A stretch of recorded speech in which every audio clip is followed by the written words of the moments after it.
Translatory motion किसी भी body का कब होगा, जब बॉडी सीधा सीधा स्ट्रेट पाथ चलेगी। लेकिन रोटेशनल मोशन कब होगा, जब किसी बॉडी को हम एक पॉइंट से पाइवोटेड कर देंगे, फिक्स कर देंगे और उस पर तब फोर्स लगाएंगे और वो बॉडी रोटेट करना शुरू कर देगी। उस मोशन को हम बोलेंगे रोटेशनल मोशन। अब हम अपने नेक्स्ट टॉपिक की ओर चलते हैं, जिस टॉपिक का नाम है torque.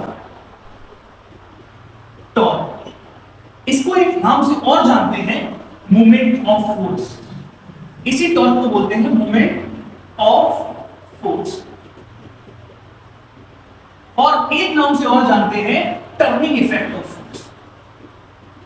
Turning effect of force. बेटा मूवमेंट ऑफ फोर्स क्या होता है, टॉर्क क्या होता है और टर्निंग इफेक्ट ऑफ फोर्स क्या होता है, ये तीनों बातें एक ही है और एक एक करके आपको समझाते हैं। देखो, कोई भी बॉडी को जो रोटेट करने के लिए फोर्स रिस्पॉन्सिबल होता है वो होता है टॉर्क। उसको ही बोलते हैं टॉर्क। यानी कोई भी बॉडी अगर किसी पॉइंट के अबाउट पाइवोटेड है तो उसको रोटेट करने के लिए जो फोर्स जिम्मेदार है उसको बोलते हैं टॉर्क। लेकिन ये टॉर्क कितना होगा, किस किस चीज पर डिपेंड करेगा, हम ये चीज समझ लेते हैं। जैसे समझ लिए ये आपका एक दरवाजा है, ये आपका घर का दरवाजा है और ये इस एक्सिस के अबाउट हिंज्ड है, यहां से चिपका हुआ है। तो आप इस दरवाजे को खोलने के लिए यहां फोर्स लगाएं, चाहे यहां फोर्स लगाएं, चाहे यहां फोर्स लगाएं, चाहे यहां फोर्स लगाएं। तो जो सबसे कम फोर्स आपको इस दरवाजे को मोड़ने के लिए लगाना पड़ेगा वो इस पॉइंट पर लगाना पड़ेगा। इस पॉइंट पर थोड़ा सा फोर्स बढ़ाना पड़ेगा, दरवाजा फिर भी खुलेगा। इस पॉइंट पर फोर्स और बढ़ाना पड़ेगा, दरवाजा खुलेगा। इस पॉइंट पर और धीरे धीरे धीरे धीरे धीरे जैसे ही फोर्स आप इधर लगाओगे आपका दरवाजा नहीं खुलेगा। यानी आप ये चीज एक्सपीरियंस करोगे, हिंज के जितना पास आप फोर्स लगाओगे आपका दरवाजा उतनी ही मुश्किल से खुलेगा। मतलब यहां पर फोर्स का इफेक्ट, फोर्स का मूवमेंट कम होता जा रहा है। क्यों? क्योंकि एक्सिस ऑफ रोटेशन, आपकी ये एक्सिस है ना पाइवोटेड पॉइंट, पाइवोटेड पॉइंट से डिस्टेंस फोर्स की कम होती जा रही है। यानी कि डिस्टेंस जितनी ज्यादा होगी उतना ज्यादा फोर्स का इफेक्ट ज्यादा होगा और उतनी आसानी से फोर्स इस दरवाजे को खोल पाएगा। तो मूवमेंट ऑफ फोर्स जिसको हम कहते हैं टॉर्क और इसका सिंबल है टाउ, ये डायरेक्टली प्रोपोर्शनल होगा कि आप फोर्स कितनी डिस्टेंस पर लगा रहे हो। Torque is directly proportional to perpendicular force. Perpendicular force. Torque is directly proportional to perpendicular distance. Perpendicular distance. और ये distance कहां से लोगे? From the line of application of force. From the line of application of force. अच्छा, torque किस पर depend करेगा? Sir जितना ज्यादा फोर्स आप ज्यादा लगाओगे उतनी ही ज्यादा टॉर्क मिलेगी, उतनी आसानी से दरवाजा खुल जाएगा। तो टॉर्क डिपेंड किस पर करेगा? फोर्स पर और डिपेंड करेगा। डिस्टेंस को हम d ले लेते हैं ना, d परपेंडिकुलर, तो हम टॉर्क को लिख सकते हैं torque directly, torque is equal to किस पर? Distance force into perpendicular distance. और ये d परपेंडिकुलर क्या है? perpendicular distance from the line of action of force। अच्छा, इस line of action of force को अभी मैं समझाता हूं कि line of application of force का मतलब क्या है। जैसे हो सकता है ये फोर्स ऐसा लग रहा हो, मान लो ये फोर्स सीधा सीधा नहीं लगाया, हमने ये फोर्स इस दरवाजे पर ऐसा लगाया, तिरछा लगाया।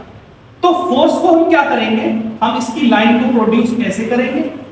हम इसकी लाइन को आगे भी प्रोड्यूस ऐसे करेंगे। अब इधर से इस लाइन फोर्स पर परपेंडिकुलर गिराएंगे हम। तो ये जो परपेंडिकुलर डिस्टेंस है from the line of action of force, जिस लाइन की अबाउट फोर्स एक्ट कर रहा है वो होती है हमारी डी परपेंडिकुलर। इस टॉर्क में ये डी परपेंडिकुलर क्या है? Perpendicular distance from the line of action of force. और समझो तो टॉर्क का फॉर्मूला हमारे पास क्या आया? टॉर्क, ये टॉर्क का सिंबल क्या होता है? टॉर्क का सिंबल होता है, टॉर्क को किस नाम से और जानते हैं sir? Moment of force, turning effect of force. क्यों? क्योंकि सर यही इफेक्ट टर्निंग के लिए रिस्पॉन्सिबल होता है ना। इसको सिंबल होता है टी, और इसको जानते हैं टाउ से। टाउ से जानते हैं ये किसके बराबर होता है sir? Torque is equal to force into perpendicular distance D. और ये परपेंडिकुलर डिस्टेंस कहां से होगी? From the line of action of force. इसका मतलब क्या? अभी मैंने आपको समझाया। मान लो कोई बॉडी है, इस पर हमने इस पॉइंट से पाइवोटेट कर दिया, हमने फोर्स लगाया है ऐसा, फोर्स हमने लगाया है इतना, फोर्स हमने लगाया है ऐसा, एक फोर्स लगाया है ऐसा, एक फोर्स लगाया है मान लो ऐसा। तो इस फोर्स, ये फोर्स एक लगाया एक, अगर मुझे इस फोर्स की वजह से टॉर्क निकालना है बॉडी पर, तो मैं इस फोर्स से इस पाइवोटेड पॉइंट की परपेंडिकुलर डिस्टेंस लूंगा। तो परपेंडिकुलर डिस्टेंस इसकी ऐसी होगी, क्योंकि from the line of action of force. समझ गए? तो टॉर्क का हमारे पास फॉर्मूला आ गया, torque is equal to force into perpendicular distance from the line of action of force. अगर मैं तुमसे पूछूं कि टॉर्क को इंक्रीज कैसे करोगे या डिक्रीज कैसे करोगे? सर इंक्रीज और डिक्रीज करने का एक ही तरीका है, या तो परपेंडिकुलर डिस्टेंस बढ़ा दो या तो परपेंडिकुलर डिक्रीज डिस्टेंस कम कर दो। अगर परपेंडिकुलर डिस्टेंस बढ़ जाएगी तो टॉर्क भी बढ़ जाएगा, देखो ना। और परपेंडिकुलर डिस्टेंस अगर कम हो जाएगी तो भी टॉर्क कम हो जाएगा। अच्छा, अब इसी के कुछ एप्लीकेशन आपको मैं बताता हूं जो हम रियल लाइफ में अपने देख सकते हैं, जो आपके बोर्ड्स में क्वेश्चन आता है सीधा सीधा। टॉर्क का फॉर्मूला क्या आपने देखा? Torque is equal to torque या मोमेंट ऑफ फोर्स या turning effect of force F into D perpendicular. D perpendicular क्या है? Perpendicular distance from the line of action of force. ये बात याद रखना। अच्छा, बोर्ड में कुछ क्वेश्चन आते हैं। क्वेश्चन 1 आता है कि why the handle of door is fitted at the edge। क्योंकि आपने देखा होगा कोई भी दरवाजा होता है घर का, उसके यहां पर हैंडल लगाया जाता है सबसे एज पर।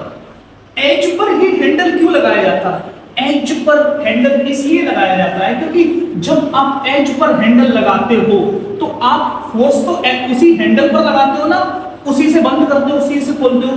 तो एक्सिस ऑफ रोटेशन यानी पाइवोटेड पॉइंट से ये देखो आपकी परपेंडिकुलर डिस्टेंस सबसे ज्यादा मैक्सिमम होती है, क्योंकि इससे आगे तो आप जा नहीं सकते, तो दरवाजा ही खत्म हो जाएगा।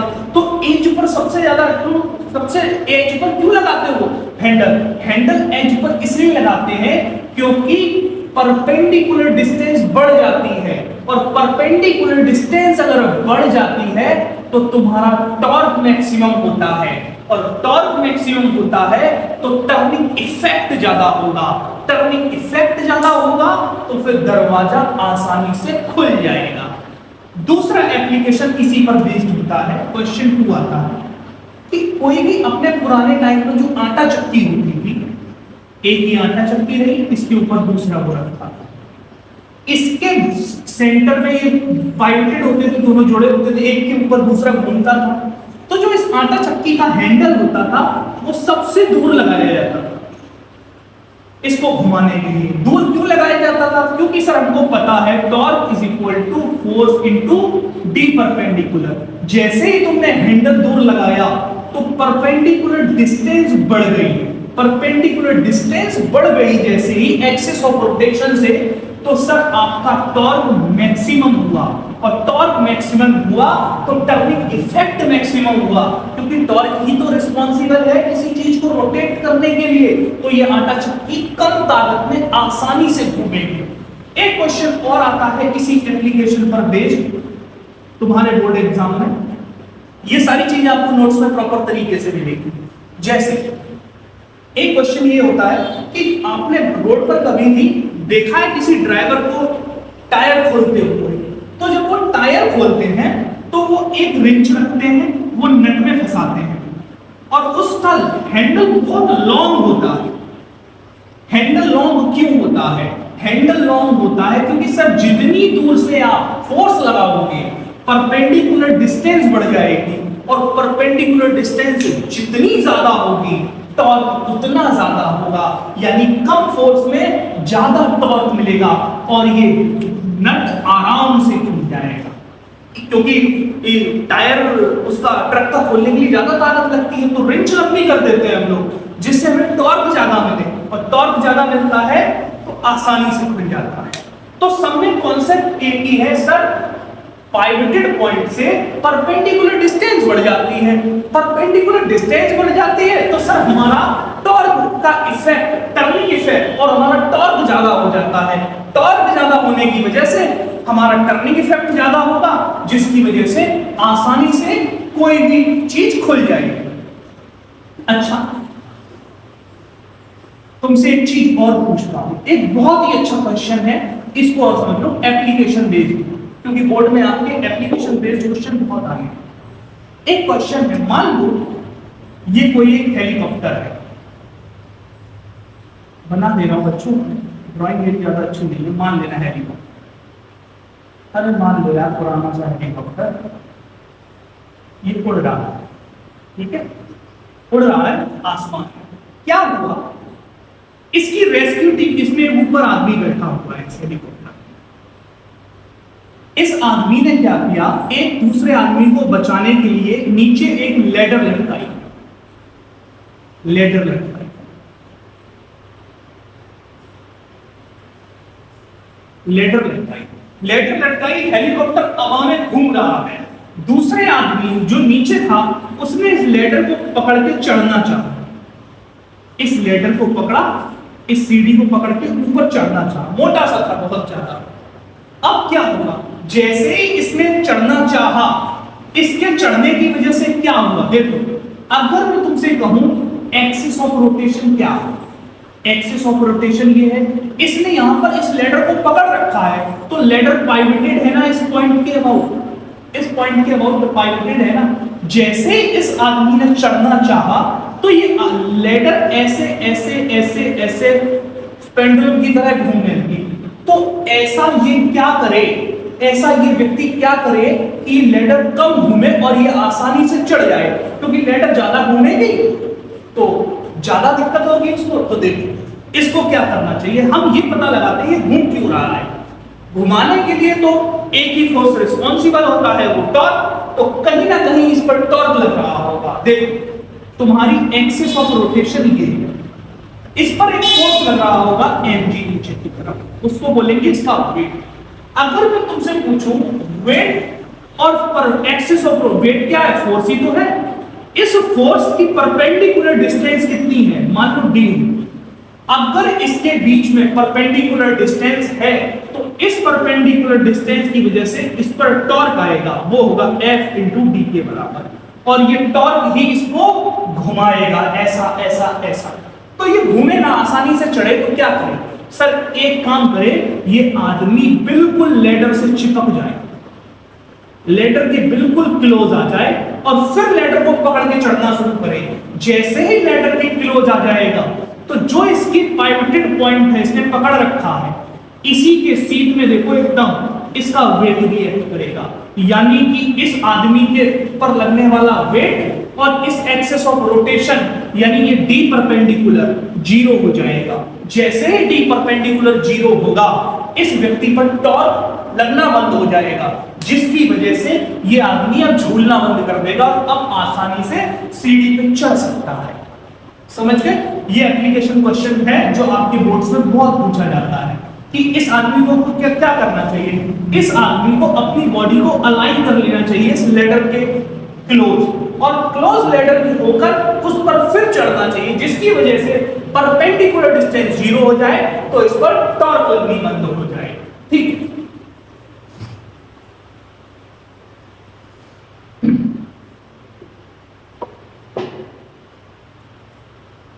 अच्छा टॉर्क के बारे में तुमने पढ़ लिया। अब मैं टॉर्क के बारे में बताता हूं, टॉर्क की कुछ बातें।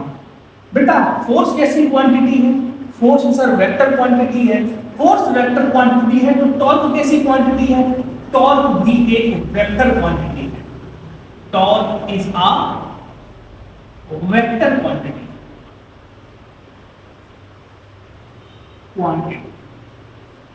सर वेक्टर क्वांटिटी है तो इसकी डायरेक्शन क्या होगी, बेटा इसकी डायरेक्शन होगी या तो क्लॉकवाइज होगी, अभी समझाता हूं, या तो क्लॉकवाइज होगी या फिर एंटी क्लॉकवाइज होगी, एंटी क्लॉकवाइज।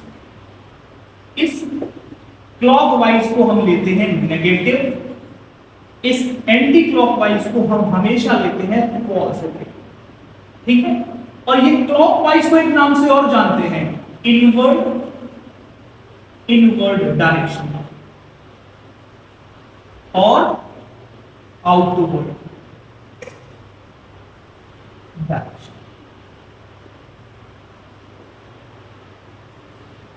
तो हम समझते हैं कि क्लॉकवाइज डायरेक्शन कब होगी और एंटी क्लॉकवाइज डायरेक्शन कब होगी। सोचो, एक हमने ये दिया डिस्क, इस डिस्क को हमने क्या किया, सेंटर में पाइवोटेड कर दिया। इस डिस्क को हमने जब सेंटर में पाइवोटेड कर दिया और हमने इस तरफ फोर्स लगाया, हमने इधर फोर्स F जैसे ही लगाया, इस फोर्स की वजह से ये डिस्क पर जैसे ही तुम ऐसे फोर्स लगाओगे तो ये डिस्क किस डायरेक्शन में घूमना शुरू कर देगी, ये डिस्क ऊपर जाएगी जाएगी जाएगी और ऐसे ऐसे ही तो घूमना शुरू कर देगी। तो बेटा अगर तुम इस डायरेक्शन को देखो, हमारे जो क्लॉक होती है वो भी तो इसी डायरेक्शन में घूमती है, इसी डायरेक्शन में घूमती है, तो इस डायरेक्शन को हम बोलेंगे क्लॉकवाइज,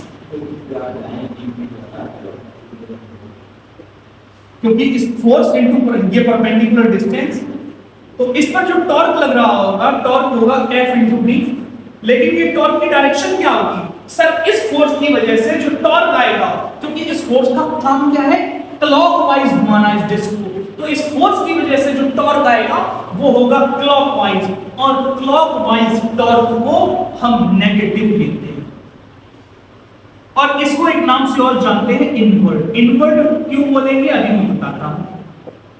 अच्छा अब मान लो हमने फिर से ये डिस्क ली और इस डिस्क को पाइवोटेड कर दिया इस पॉइंट से, जैसे ही पाइवोटेड कर दिया अब हमने फोर्स की डायरेक्शन बदल दी और फोर्स लगाया इधर से, अभी भी फोर्स F लगाया, अभी भी डिस्टेंस हमारी R थी, अभी भी हमारी डिस्टेंस D थी, तो टॉर्क क्या आया F इनटू D। लेकिन बेटा इस बार जो टॉर्क की डायरेक्शन होगी वो देखो, ये फोर्स इस डिस्क को किस डायरेक्शन में घुमाना चाहेगा, ऐसे ऊपर पुश करेगा और इस डायरेक्शन में घूमेगी। बेटा इस डायरेक्शन में जब ये डिस्क घूमेगी, ये तो हमारी घड़ी जो घर में लगी होती है उससे अपोजिट डायरेक्शन है, अपोजिट डायरेक्शन है, तो इसको बोलेंगे एंटी क्लॉकवाइज। क्लॉकवाइज मतलब जब भी कोई टॉर्क किसी बॉडी पर लगे और वो बॉडी घड़ी की डायरेक्शन में, हैंड क्लॉक की डायरेक्शन में घूमनी शुरू कर दे तो हम बोलेंगे क्लॉकवाइज टॉर्क, और अगर वही टॉर्क किसी बॉडी को अपोजिट हैंड क्लॉक के घुमाए तो हम उसको बोलेंगे एंटी क्लॉकवाइज टॉर्क। मतलब हमारे क्लॉकवाइज टॉर्क की डायरेक्शन क्या है, एंटी क्लॉकवाइज। अच्छा एंटी क्लॉकवाइज को कैसा लेते हैं, पॉजिटिव, पॉजिटिव लेते हैं और इसको बोलते हैं आउटवर्ड। आउटवर्ड इनवर्ड क्यों बोलते हैं मैं तुमको भी बताता हूं। जैसे तुम एक स्क्रू लो, जैसे ये स्क्रू है, नट देखा है ना घर में जो स्क्रू होता है, इसी टाइप का होता है ना आगे। जैसे ही तुम इस स्क्रू को ऐसे लोगे और जैसे ही तुम इस स्क्रू को क्लॉकवाइज डायरेक्शन में घुमाओगे जैसे क्लॉकवाइज डायरेक्शन में घुमाओगे, इस पर क्या लगेगा, टॉर्क लगेगा क्योंकि घूम रहा है, और इस क्लॉकवाइज डायरेक्शन में टॉर्क लगने की वजह से ये स्क्रू अंदर जाएगा। अंदर जाएगा मतलब इनवर्ड, यानी कि क्लॉकवाइज जब तुम स्क्रू को घुमाते हो तो वो अंदर जाता है, इसीलिए टॉर्क को इनवर्ड बोलते हैं। इसी स्क्रू को अगर तुम्हें बाहर खींचना है तो बाहर की तरफ एंटी क्लॉकवाइज घुमाओगे, मतलब इस टॉर्क की वजह से कोई ऑब्जेक्ट क्या आया, बाहर आया। जैसे तुम्हारे पास बोतल का ढक्कन है, उस बोतल को क्लॉकवाइज घुमाओगे तो बोतल का ढक्कन कसेगा, टाइट होगा, तो टॉर्क कैसी है, क्लॉक वो इनवर्ड है। लेकिन उसी ढक्कन को अगर तुम्हें बाहर खींचना है तो उसको एंटी क्लॉक घुमाओगे तो उस पर टॉर्क कैसी आएगी, आउटवर्ड आएगी। इसीलिए एंटी क्लॉकवाइज टॉर्क को आउटवर्ड बोलते हैं और क्लॉकवाइज टॉर्क को इनवर्ड बोलते हैं। इसे नेगेटिव लेते हैं, इसको पॉजिटिव बोलते हैं। Any doubt? तो हमने टॉर्क के बारे में पढ़ लिया, हमने ये भी जान लिया ये वेक्टर क्वांटिटी होती है। सर वेक्टर क्वांटिटी होती है तो इसके पास डायरेक्शन क्या होती है, सर क्लॉकवाइज होगी या एंटी क्लॉकवाइज होगी, और एंटी क्लॉकवाइज को हम पॉजिटिव लेते हैं, क्लॉकवाइज को नेगेटिव लेते हैं। क्लॉकवाइज को हम एक नाम से और जानते हैं, इनवर्ड, और एंटी क्लॉकवाइज को एक नाम से जानते हैं, जिसको हम बोलते हैं outward.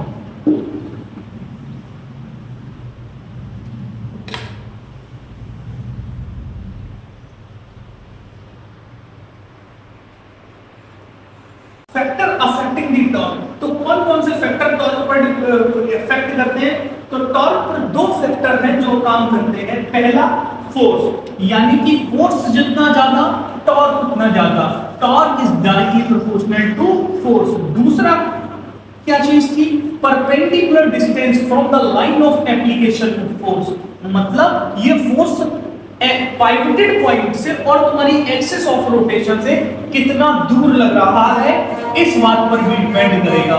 Torque is directly proportional to perpendicular distance.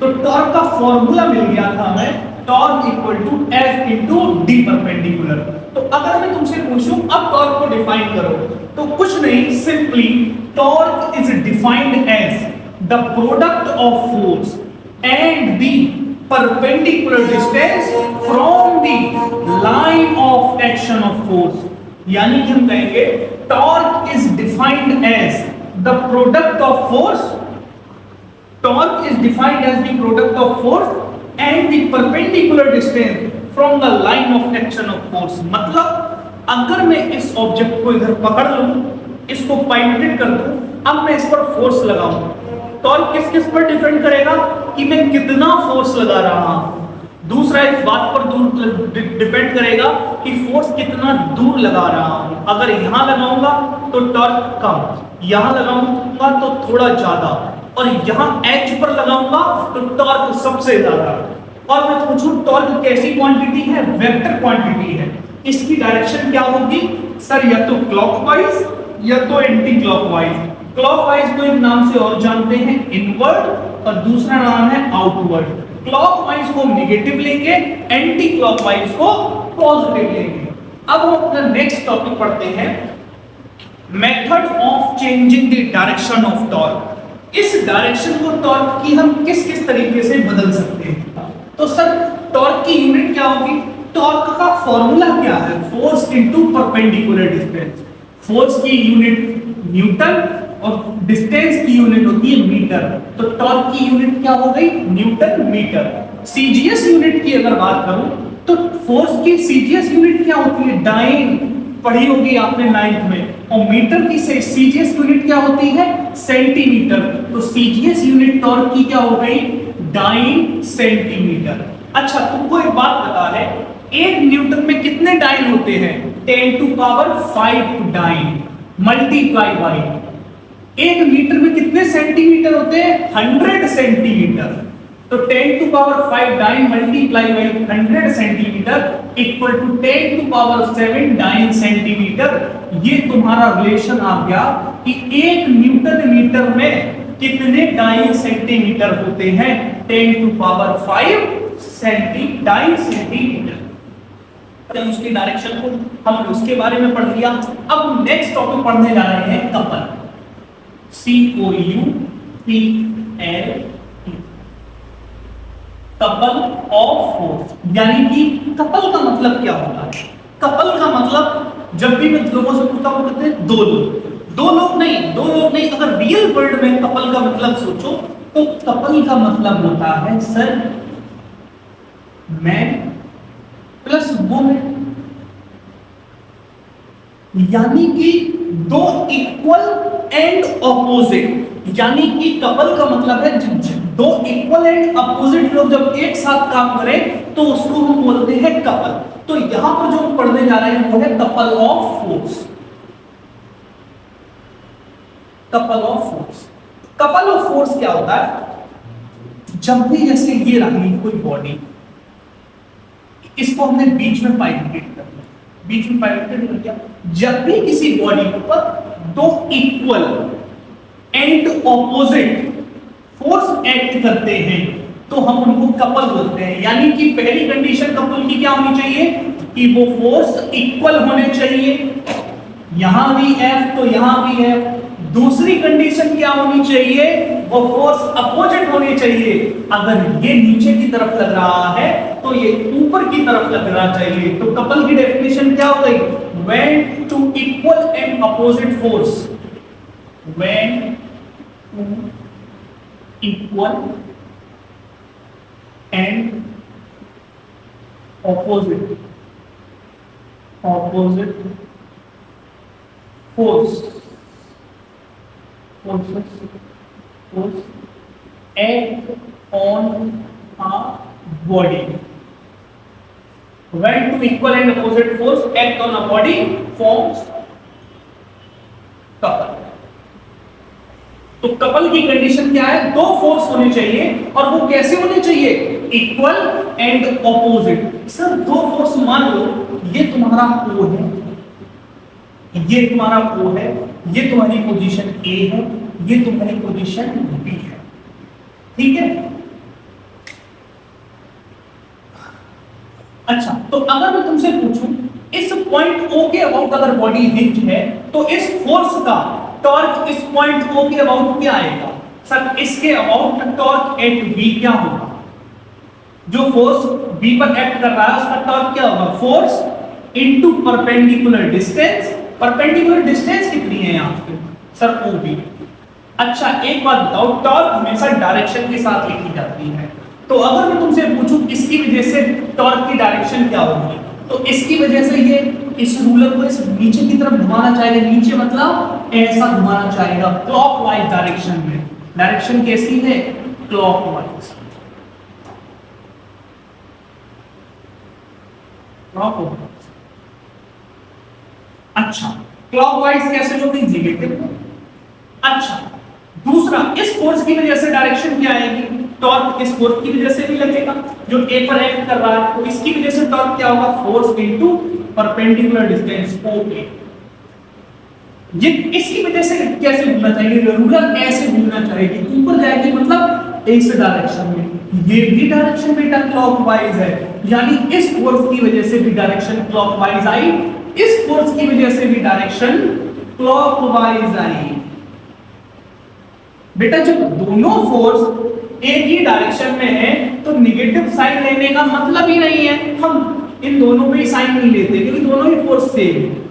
और अगर मैं तुमसे पूछूं इस पॉइंट O के अबाउट नेट टॉर्क क्या होगी, तो सर टॉर्क ड्यू टू इधर A, torque at A plus torque at B equal to F into OA plus F into OB।